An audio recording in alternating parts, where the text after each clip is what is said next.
So how do I, Tom Satori, end up with a successful and an efficient logo design every single time? Today's video is going to show you how I get from point A to point B with a real life project.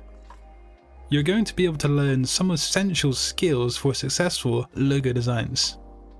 Now, people often ask me, what font do I use for my videos? And so I'm just going to let you guys know that today I'm using the Elrond font family.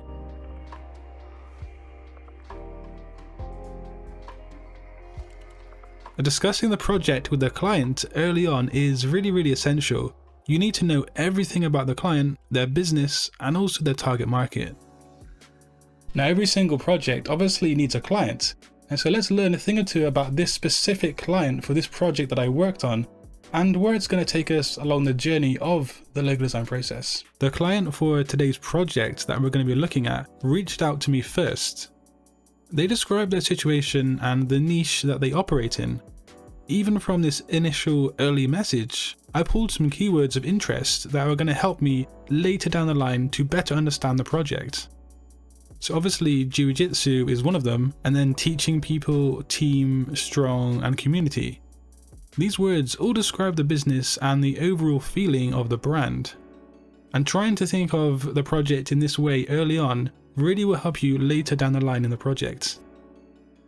Now, very early on in the project, actually before you even design anything, you want to secure a contract. I've said this so many times on this channel, and I myself have fallen victim, not just once but twice, from not having a contract, and I lost out money and also precious time.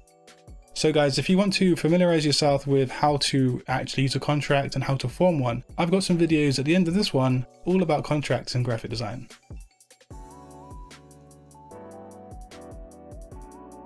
So in case you guys don't actually know, here's a brief description of what Jiu-Jitsu is. It's just the martial art that my logo design needs to be based around for the project. Now, mood boards are essential and a critical part of my design process, and they help me build a picture of the business and the client perfectly in my mind. I've said before about how much I like to use Millernote, and I do use them for my various logo design projects because it's an online place to gather your ideas, your thoughts, your everything to do with the logo project, your inspiration. I use it to different degrees. Sometimes I'll just use it for a mood board, but other projects I will go the whole 9 yards and I will develop ideas, concepts, make notes, have a to-do list, and so on. You don't have to use Millernote, and they're not sponsoring today's video, but that's what I prefer to use when I'm designing a logo. And after doing research and contemplating things, it was obvious to me that a serif font is not going to work with this logo design. It's way too formal and it doesn't fit the narrative for a martial arts or a kind of sporting logo design. But this should be obvious to most designers anyway. I actually asked the client in the initial stages to send over some keywords that relate to their brand and the message of the company, and these are some of the important ones that I pulled out.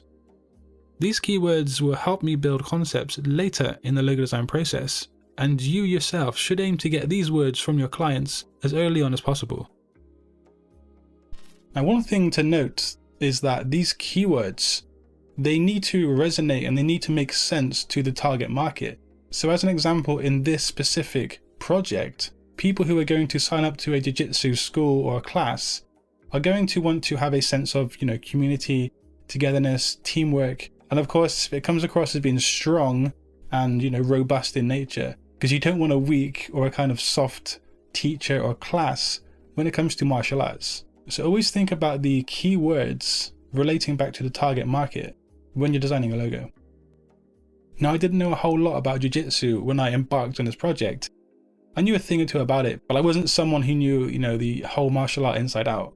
And so, of course, I had to do some research. I had to study into what exactly Jiu-Jitsu is. This involved the history of Jiu-Jitsu. This involved lingo and, terminologies used by people who practice it, just so I fully understood what Jiu-Jitsu was all about. For concepts, I took the initial keywords that I gained from the client, and then I generated other keywords around these initial ones. So for example, here are some words for strong that I felt would relate back to the brand and the concept later. It's a good idea to do this for each of the original keywords. because in doing so, we can actually build concepts that are relevant around these words. And so these keywords are actually going to allow you to generate a concept or several concepts. And if you have been following along the process properly, these keywords will be relatable to the target market, the business, and also the niche sector that that brand operates in. And so after a lot of thinking and planning, I managed to come up with these word pairs, as you can see on screen. Each pair relates back to the brand, and they utilize keywords and can offer a fruitful concept for the logo design. When making these word pairs, I try to think about things in a visual way and how to demonstrate those word concepts in a visual manner. So for example, grip might be a fist in some way, but yeah, these are the things you need to think about. For the 4 combination pairs, I could also add Jiu-Jitsu at the very end of the brand name and incorporate that into the logo itself. But this is something I probably would talk to the client about as well before actually including it. So once I went with the final choice of the word pairing, I again generated words around that pair to come up with the concepts for the final chosen phrase. And as you can see, I'm going with iron grip, and so I tried to think about this visually and what words would communicate this message effectively and in a very simple way. One of the first concepts that came to my mind was a fist due to the word grip. Now this is quite a cliche thing, but this is what I initially started to work with. The fist is quite obvious and too detailed, so I started to make simple shapes that could resemble a fist in some way, as you can see here. I also considered shape psychology and how that relates to martial arts and sports. Stability and strength are communicated by edged shapes and straight lines, so I think it's a good choice. Like I said, a serif font was never on the cards for this logo, but I finally went for a bold, impacting sans serif logo type, and this would fit in line with the brand a lot better than a serif font. Now from my research, I noted that martial art brands often went for sans serif fonts, and it does make sense. Another concept that I wanted to explore was that of using the G in grip. And again, I simplified things from a shape that was appealing but also relevant. I also added a hook section here that gave a kind of metallic feel, which again relates back to the iron part of the brand name, as iron is a metal. Small things like this are always good to consider throughout the entire logo design project. So I again applied more shape psychology, and I made sure to include straight edges so the logo does conform to a strong, robust nature. This fits in line with the brand and also again back to the iron part of the logo identity. That being said, however, one of the keywords was community and also team. So I think having a circular shape here does relate back to the sense of having community and, friendship and teamwork.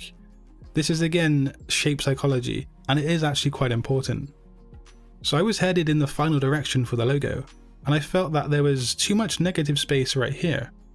If the logo was set on top of logo type, it would just look a bit odd having this much space here. So I came up with several design solutions to resolve that issue, and these are the 3 logo design solutions that I managed to come up with.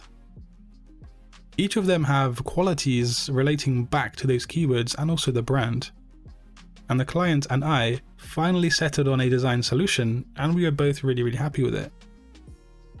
I feel it's a strong, simple logo that links back to the main keywords of the brand, and it does exactly what it's set out to do.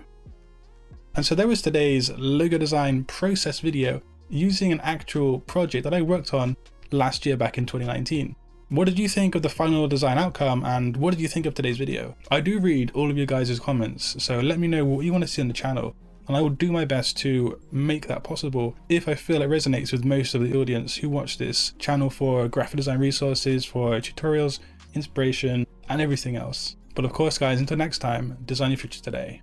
Peace.